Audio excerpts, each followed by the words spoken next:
नमों विष्णुप्रदाय कृष्णपृष्ठाय भूतले श्रीमते जयपताका स्वामिनीति नामिने नमाचार्य प्रदाय निताय कृपा प्रदायिने गौरकथामोदय नगर ग्रामतारिणे वाञ्छाकल्पतरुभ्यश्च कृपा सिन्धुभ्येव च पतितानां पावनेभ्यो वैष्णवेभ्यो नमो नमः। जय पतित पावन गुरु महाराज की जय, श्रील प्रभुपाद की जय, निताई कौशिकनाथ प्रेमानंदे हरि हरि हरे कृष्ण।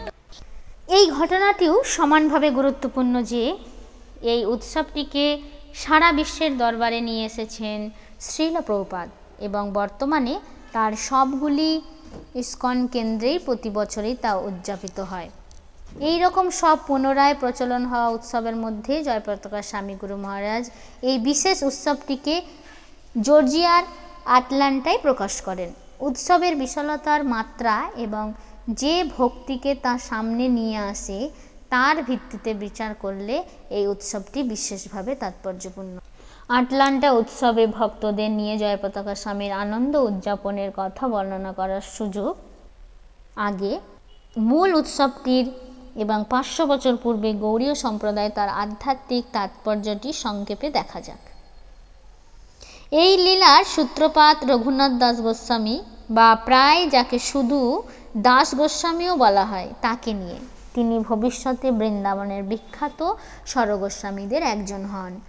ত্যাগীর জীবন আরম্ভের পূর্বে তিনি ছিলেন অত্যন্ত একজন ধনী গৃহস্থ, কিন্তু এমনকি অবস্থা সম্পন্ন বিবাহিত যুবক থাকাকালেও তিনি পারমার্থিক জীবন ছাড়া আর কিছুই চাননি।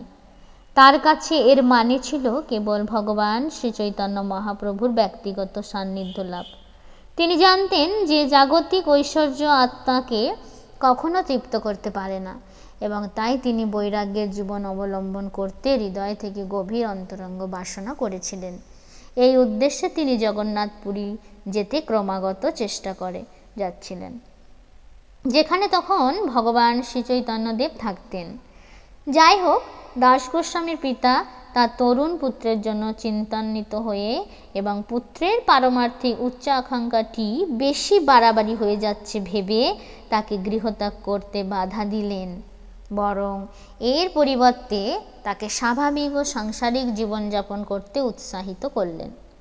পারিবারিক পরিবেশ থেকে কয়েকবার পালানোর ব্যর্থ চেষ্টার পরেও দাস গোস্বামী খবর পেলেন যে নিত্যানন্দ প্রভু, যাকে কখনো কখনো মহাপ্রভুর অর্ধাঙ্গ বলেও গণ্য করা হয়, তিনি পানিহাটিতে এসেছেন।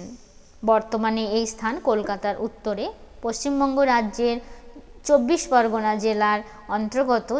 যেহেতু পুরীধাম যাত্রা করার থেকে গৃহের কাছে পানিহাটি দর্শন করাটা সহজতর, তাই দাস গোস্বামী ঠিক করলেন যে তিনি নিত্যানন্দ প্রভুর সঙ্গ লাভ করবেন, যা শ্রী চৈতন্য মহাপ্রভুর দর্শনেরই সমান।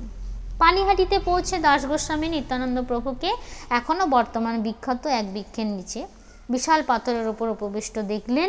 তিনি খুব সন্তর্পণে, বিনয় ও পরম শ্রদ্ধা এবং প্রেম সহকারে তার নিকটে গেলেন।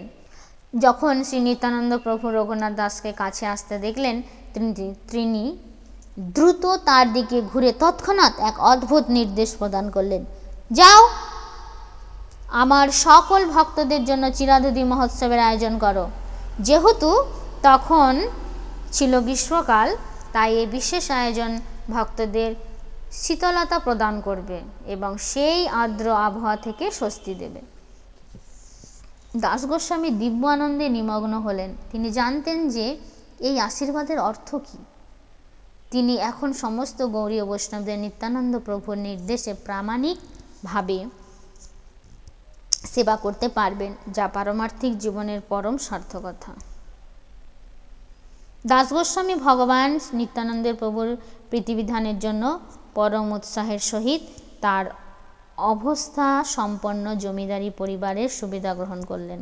তিনি প্রচুর পরিমাণে চিরাদধি, দুগ্ধ, মিষ্টি, চিনি, কলা এবং অন্যান্য খাদ্যদ্রব্যাদি আনয়নের ব্যবস্থা করলেন, যা দিয়ে হাজারো ভক্তের যথেষ্ট পরিমাণে প্রসাদ পাওয়ানো যায়।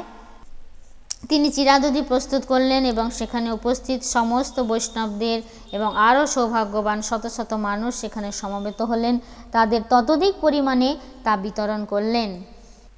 বঙ্গদেশ এবং অন্যান্য স্থানের বহু ভক্ত সেখানে উপস্থিত ছিলেন।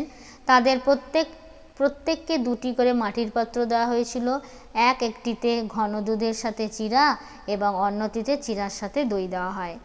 আরও অন্যান্য সুস্বাদু মনোহারী দ্রব্যাদিও বিতরণ করা হয়েছিল বলে বলা হয়েছে। ওখানে এত ভক্তের সমাগম হয়েছিল যে কেউ তা গুণে শেষ করতে পারত না। সারি সারি করে অসংখ্য ভক্তের সমাবেশ হয়েছিল। তারা সকলেই ভগবান শ্রী নিত্যানন্দ প্রভুর সঙ্গ এবং তার বিশেষ কৃপা লাভের জন্য উপস্থিত হয়েছিলেন। দাস গোস্বামীর অতুলনীয় ভক্তি এবং পরম সেবাভাব দেখে নিত্যানন্দ প্রভু তাকে আশীর্বাদ করলেন এবং তার পার্ষদদেরও তাকে আশীর্বাদ করতে অনুপ্রাণিত করলেন। সেই আশীর্বাদের অংশবিশেষ ছিল যে চরমে শ্রীচৈতন্য মহাপ্রভুর ব্যক্তিগত সঙ্গলাভ করার জন্য দীর্ঘ বাসনা পূর্ণ হবে, যে সঙ্গ তিনি এর আগেও অনেকবার পেয়েছেন। বস্তুত ওই একই মহোৎসবে সেই সঙ্গ লাভ ঘটেছিল।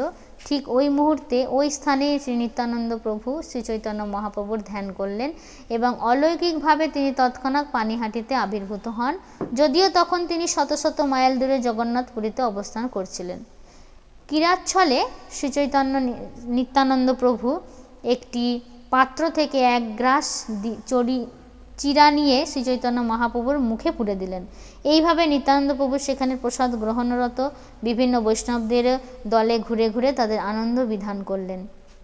একইভাবে সেই মহাপ্রসাদ ভোজনের ক্রিয়া পুনরাবৃত্তি করতে লাগলেন। তা ছিল এক অলৌকিক ঘটনা যা সবাই দেখতে পাননি, কিন্তু এক অদ্ভুত দিব্য দৃশ্য দেখে কোনো কোনো ভাগ্যবান ব্যক্তির জীবন চিরদিনের জন্য পরিবর্তন হয়ে গিয়েছিল। তাদেরই একজন হিসেবে রঘুনাথ দাস এই লীলা দর্শন করে অপ্রাকৃত আনন্দ অনুভব করেছিলেন। হে গোবিন্দ রাখ শরণ, আব তো জীবন